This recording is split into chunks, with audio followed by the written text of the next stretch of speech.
Cilikur, pendamping dari Kabupaten Serang bagian Barat, Kecamatan Serang Barat, Kota Ambon atau Malaysia.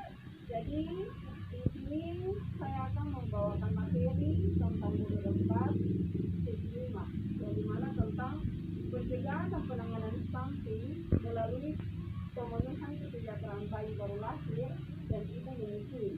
Ya.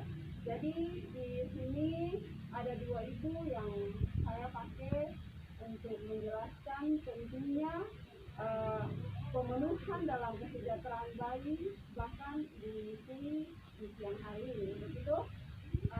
Di kesempatan ini saya akan menjelaskan beberapa materi yang terkait dengan sesi modul 4 sesi 5 di saat ini.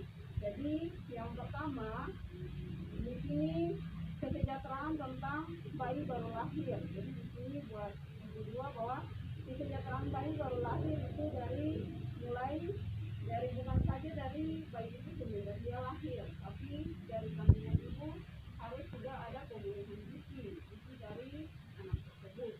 Nah, jadi selain dari itu untuk memenuhi kesejahteraan bayi baru lahir berarti ada beberapa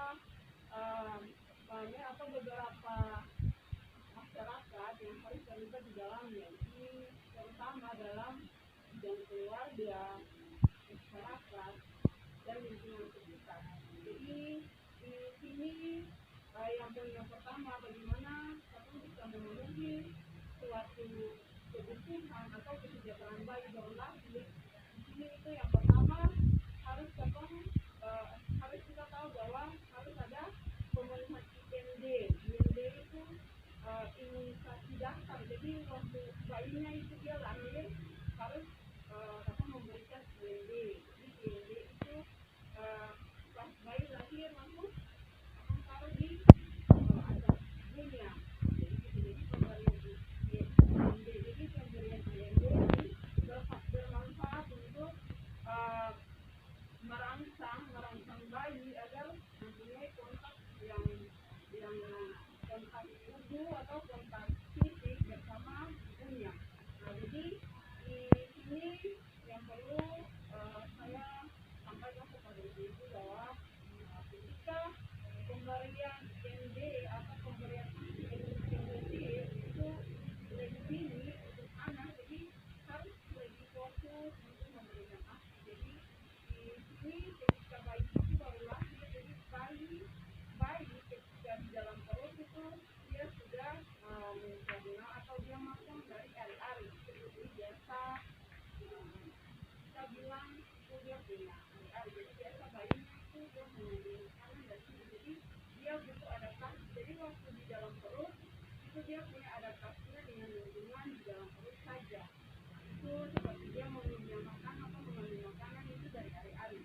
Jadi ketika waktu dia dilahirkan, jadi dia sudah mulai lagi beradaptasi dengan lingkungan yang baru.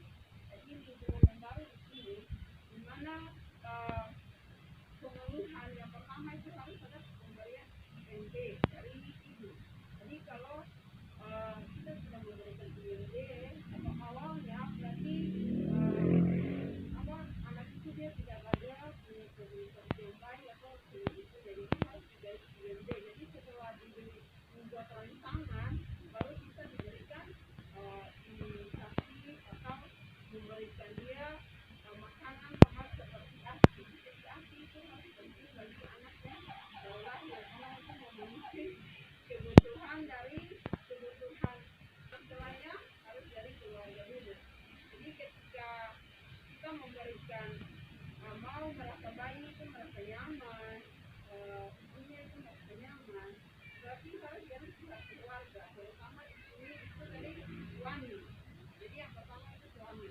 Jadi di mana suami itu dia bisa menjaga selalu menemani atau mendampingi istrinya.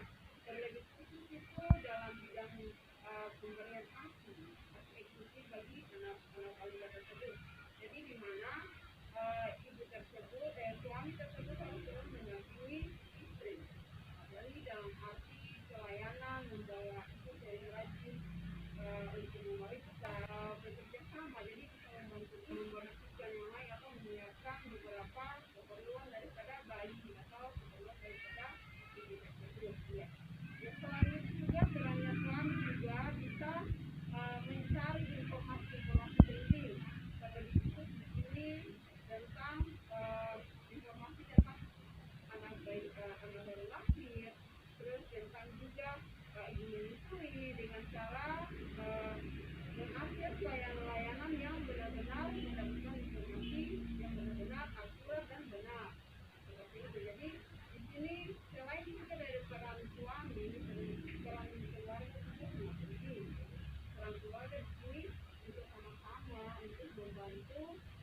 membantu suami dalam menyediakan gizi, kebutuhan gizi bagi ibu menyusui, bahkan juga kebutuhan gizi bagi anak balita.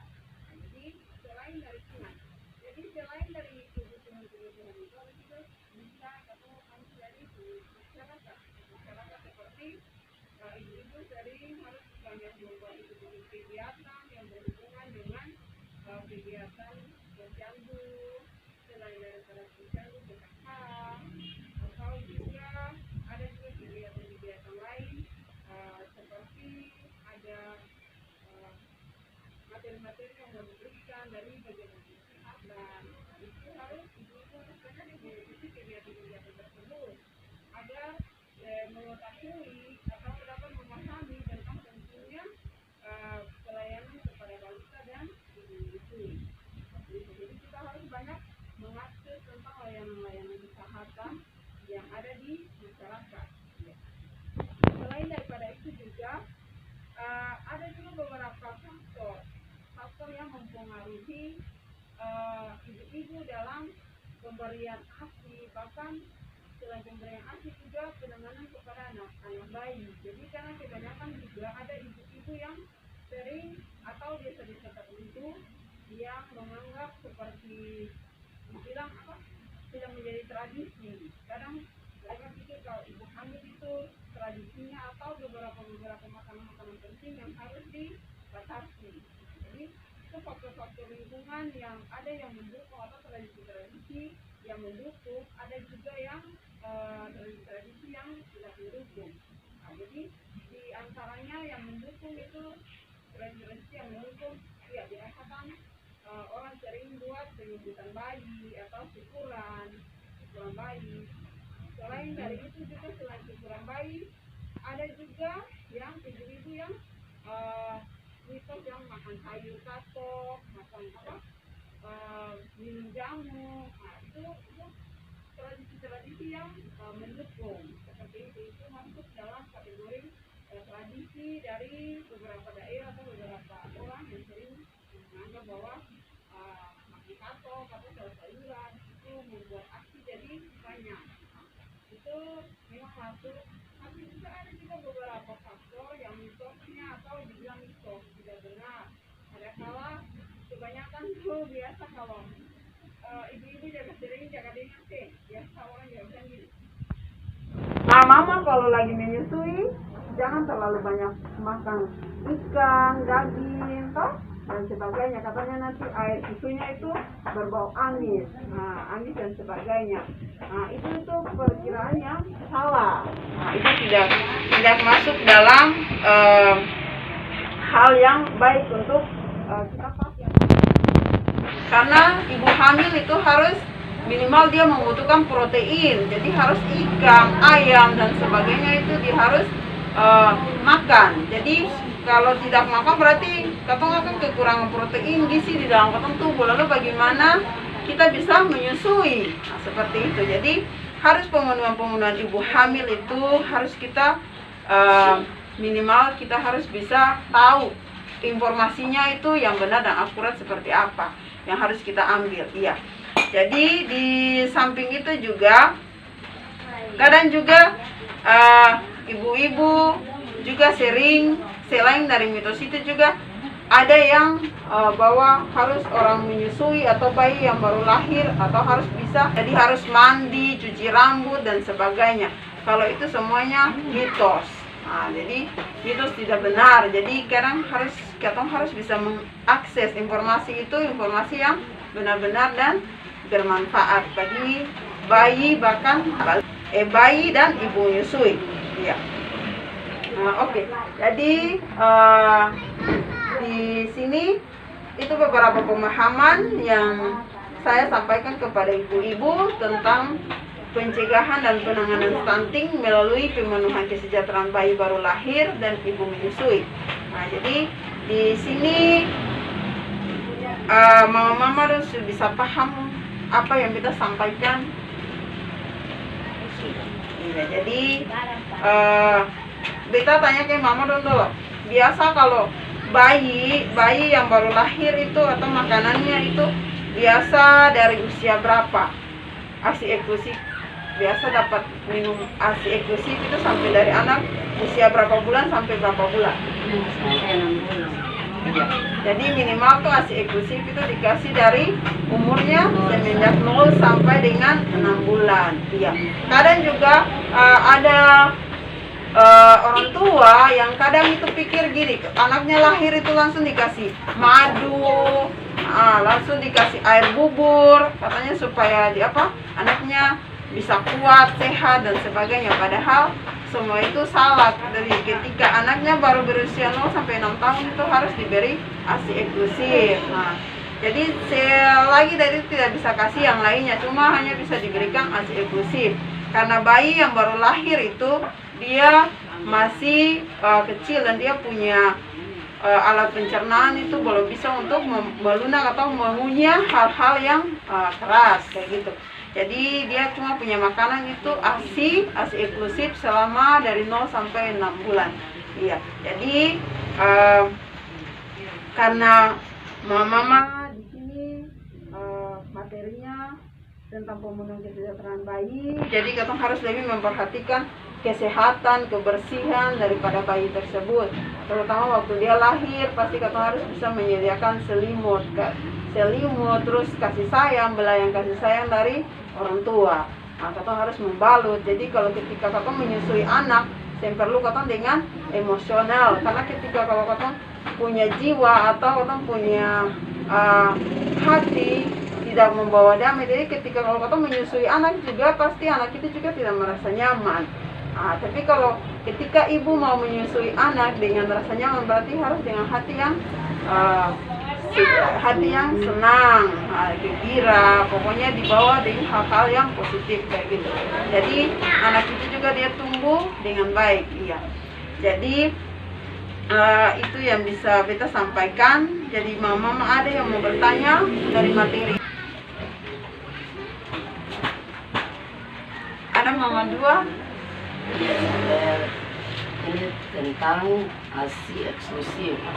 Ya, begini Bu, ada banyak yang ketong dapatkan bahwa ada juga orang tua itu kan kurang mengerti tentang ASI eksklusif. Banyak yang langsung lari kepada susu bantu. Apakah ada faktor lain selain kalau anak itu tidak menyusui, tidak menggunakan ASI, tidak menggunakan ASI dan mereka lebih memilih susu bantu. Apakah ada efek samping atau? Iya. Emang kalau makasih Mbak Pola untuk pertanyaannya. Iya, pasti ada efek samping karena susu ya namanya juga susu formula itu tidak memang mengandung gizi, tapi gizinya ada tapi tidak terlalu banyak seperti ASI eksklusif yang diberikan dari ibu. Nah, seperti itu. Jadi kadang kebanyakan ada yang bilang kita sing ada air susu dan sebagainya. Padahal itu karena waktu awalnya tidak ada pemberian IMD. Jadi untuk rangsangan IMD kepada ibu itu tidak ada. Jadi kadang terus katong punya perawatan dan perawatan diri itu tidak ada, sehingga menimbulkan katong kurang juga makan makanan bergizi. Nah, jadi kenapa sampai tidak ada ASINya tidak muncul atau tidak ada. Nah, jadi di situ kita harus banyak memakan barang yang mengandung gizi, protein, memenuhi kebutuhan gizi dari ibu menyusui. Jadi ASINya itu akan lebih banyak lagi. Jadi tidak perlu untuk memakai susu bantu dan sebagainya atau susu formula. Oke, Mam Pola. Ada lagi dari Maifon? Itu kalau untuk kenyang kita lanjut saja. Kan contohnya beta kan anak yang bungsu saja, yang bukan saja yang ASI itu beta kasih eksklusif dari 0 bulan sampai 6 bulan baru makan. Tapi kita kan temuan kan anak-anak kan oke-oke saja, sehat.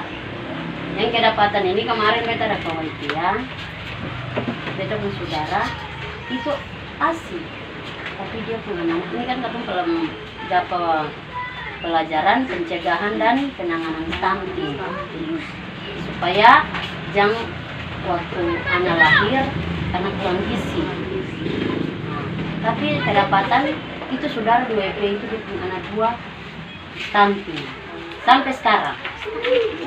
Padahal itu kan dia ASI. Nah, jadi mungkin itu faktor gizi lain mungkin. Jadi pertanyaannya, kalau perbeta memang ya formula salah. Tapi dari katong orang tua, kembali per katong orang tua. Waktu-waktu masih yang formula 0 sampai 6 bulan mungkin dong minum, tapi kalau pas dong 7 bulan, anak-anak 7 bulan ke atas, kan itu semua tambah makanan tambahan. Berarti kan katong kasih pemenuhan gizi. Iya. Jadi kan mencegah supaya anak-anak ini jangan stunting. Jadi dong gizi terpenuhi. Walaupun dia ASI eksklusif, yang ASI dari orang tua, tapi waktu dong punya pemberian makanan tambahan itu dong gizi terpenuhi. Nah, jadi yang mungkin bukan tanya tapi mungkin beta bicara pengalaman, karena kan kalau mau bilang begitu kan beta punya anak 2 dong sing susu beta sing ASI. Ya, padahal yang saudara sana tuh ASI tapi anak 2 sampai sekarang. Iya. Oke Mama Ivon, makasih untuk pertanyaannya. Pertanyaannya yang sangat bagus, iya. Jadi di sini stunting bukan saja terjadi karena ASI, bukan. Tapi ada beberapa faktor yang menyebabkan anak itu mengalami stunting. Jadi diantaranya itu faktor yang pertama gizi. Sama kalau dia menyusui, waktu 6 bulan berakhir ASI eksklusifnya itu pada saat 6 bulan, lalu saat dia makan, itu makanannya seperti apa dulu, pemenuhan gizinya seperti apa. Nah, kadang orang tua ketika waktu dia anak itu sudah mulai beranjak makan makanan tambahan, kadang itu faktor-faktor itu juga tidak diperhatikan oleh ibu atau keluarga atau ayah atau sebagainya. Nah, kadang tidak ada pemenuhan gizi. Terus juga faktor lingkungan. Kalau faktor lingkungannya itu kotor dan sebagainya, lalu bahkan tidak melakukan waktu makan, lalu karena cacing dan sebagainya, kan itu banyak kenal cacing, diare dan sebagainya. Nanti membuat anak itu juga bisa terkenal stunting. Nah, dia punya pertumbuhan atau tinggi badan itu di bawah rata-rata, tidak sesuai dengan dia punya faktor umur. Nah, kayak gitu, karena kebanyakan itu seperti itu. Kadang juga ada yang orang tua yang dia punya faktor aktivitasnya lebih padat, jadi karena aktivitasnya untuk kebutuhan gizi anak itu kadang terabai. Nah, kayak macam terlalu banyak kerja atau hal-hal kesibukan yang lain, sehingga kadang juga anak itu dikasih makan sareng mie doang juga. Nah, ketika atau dia makan kasbi saja juga tanpa ada protein dan mineral. Nah, jadi karena tidak adanya gizi atau faktor-faktor lingkungan yang harus menjaga kesehatan dan sebagainya, itu juga bisa menyebabkan anak juga bisa terkena stunting. Nah, seperti itu. Jadi ada beberapa faktor, bukan saja pemenuhan gizi ASI eksklusif, tapi juga ada beberapa faktor yang menyebabkan anak itu bisa terkena stunting. Oke, mungkin itu saja Mama Pola dan Mama Ivon. Iya. Jadi, kiranya apa yang Ibu sampaikan di sini bisa menjadi bekal atau menjadi pengetahuan buat Mama Ivon dan Mama Pola, agar kedepannya lagi bisa bukan saja di lingkungannya atau di keluarga Mama Pola dan Mama Ivon, tapi juga bisa memberikan pengetahuan ini kepada saudara-saudara yang lain, agar juga mereka bisa mencegah terjadinya stunting di keluarga mereka masing-masing dengan cara seperti yang tadi sudah sampaikan ke Mama Ivon dan Mama Pola. Dan mungkin sampai di sini beta punya penjelasan tentang pemenuhan kesejahteraan bayi baru lahir dan ibu menyusui, bisanya menjadi pelajaran yang baik bagi Mama Pola dan Mama Ivon dan bisa dilakukan. Jadi mungkin sampai di sini sekian dan terima kasih. Beta punya video di siang hari ini, dan shalom. Assalamualaikum warahmatullahi wabarakatuh.